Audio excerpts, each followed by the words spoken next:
Who am I? What do I do for a living? Actually, my name's Pete, and I'm an IT specialist. I heard about this amazing Russian invention, and I came here to check it out. By the way, I'm in Moscow.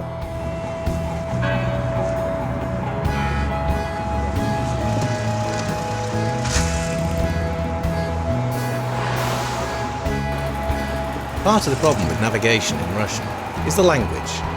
You don't have time to read the names of the streets. You've got to stop to look at a map. Russians, ask them for help. Some try to help you, some don't. Those who do try to help you, 90% of it I don't understand. They're just pointing and waving their arms. So I ended up getting a GPS.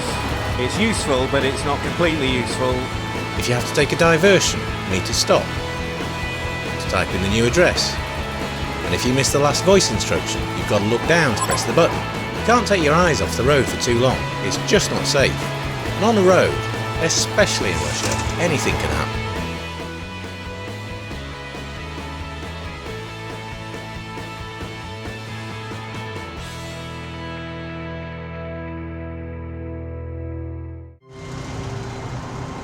So, I'm at the right place. Looks more like a factory than an office.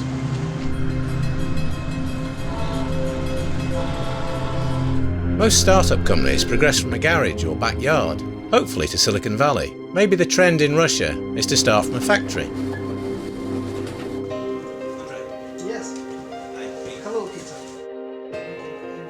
These guys showed me the working drawings of the helmet with the navigation system built in. It looks really impressive.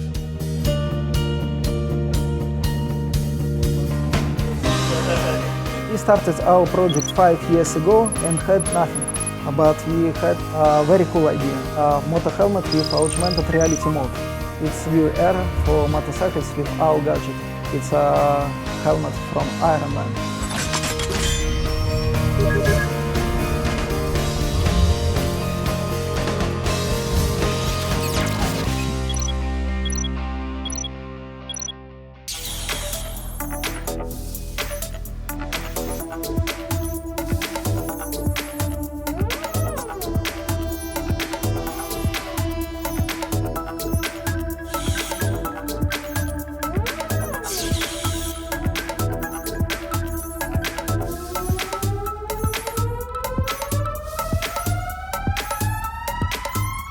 The final version of the helmet is going to be made out of carbon fibre. It's high strength material which is stronger than steel, but this material is very light. The helmet will be certificated by international standards.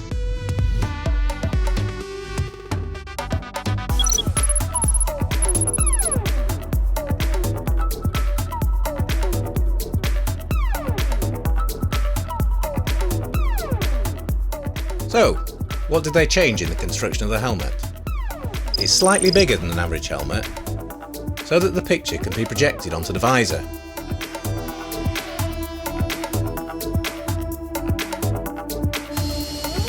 Same technology is used in aviation helmets and in the new BMW cars.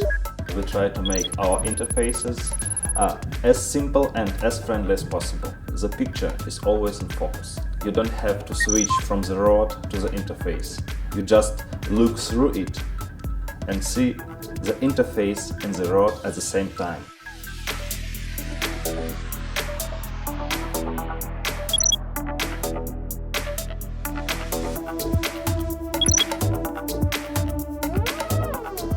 When you're moving at high speed, you see the minimum information.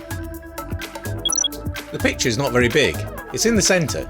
That's the human eye's focus zone.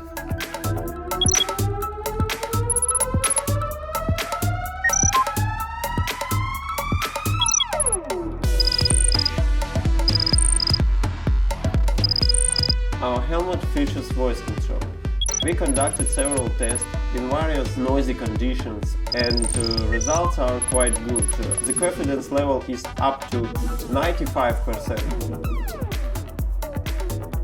I wonder, does it only understand the Russian accent? Enter address. Say a street name in San Francisco. Market Street. Excellent. Actually, the technology is the same as Siri in the iPhone. And how long does the battery last? The battery life is always a problem. You will not have it. They told me it lasts for the whole day. This long time is achieved by use of extended batteries. You can charge your helmet with a usual USB cable. Well, the idea itself is really interesting. But are these guys going to be able to roll up the product? For this moment we have a lot of prototypes, any parts of our final helmet.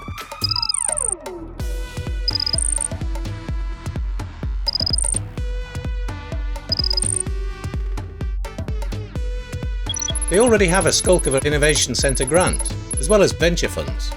The grant committee gave to the project $1 million grant to develop the helmet. We decided that this project have a good market perspectives. I strongly believe that he will be successful, and I wish him the best of luck.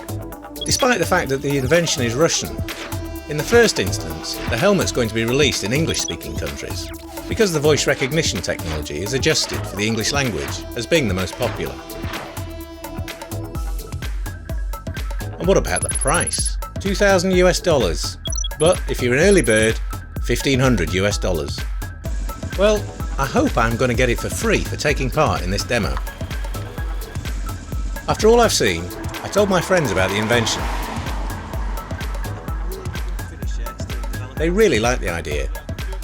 I believe our gadget will be very helpful for any motorcyclist, and I ask you to help our project.